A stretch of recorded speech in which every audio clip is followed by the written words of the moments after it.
morning, welcome to ETX Market Bites. Today is Thursday the 18th of June 2015. After a closely watched two-day meeting, the Federal Reserve said it is moving towards an interest rate rise later this year. It will be the first rate hike since the rate was cut to near zero during the 2008 financial crisis.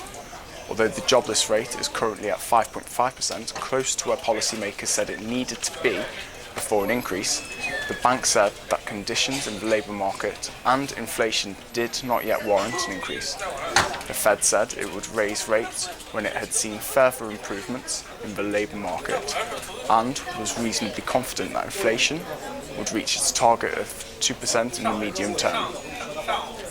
On Wall Street, shares inched higher in a choppy session following the Fed statement, with the Dow Jones Industrial Average rising 0.17%, the S&P 500 gaining 0.2%, and a tech-heavy Nasdaq up 0.18%. The dollar dropped around 0.3% against the Japanese yen to 123.01, falling from an overnight high of 124.465. The euro was up about 0.2% to $1.1362.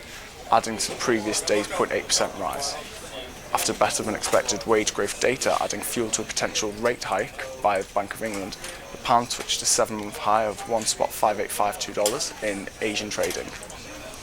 Overnight in Asian markets, the Nikkei dropped 0.8% to a 1-week low. Chinese shares came under pressure from a string of IPOs, whilst Australian shares continued the downward trend, dropping 1.6% amid a sell-off by investors before closing their books at the end of the month. In commodities, West Texas Intermediate crude dropped to $59.50 a barrel after ending last session little changed. While inventory shrank by 2.68 million barrels last week, supplies are still 89 million above the 5-year average for this time of year, according to the Energy Information Department. Brent crude lost 0.5% to $63.56 a barrel. Gold climbed 0.2% to $1,187.61 an ounce after rallying 0.3% on the Fed statement.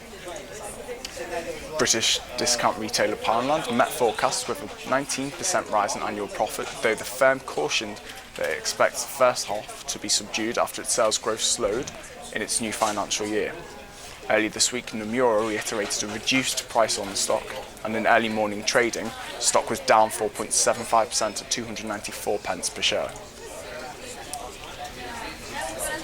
Traders will be eagerly awaiting British retail sales later on today, which analysts are forecasting flat at 0% after last month's 1.2%. US CPI is forecast at 0.5% and US unemployment claims at 278,000.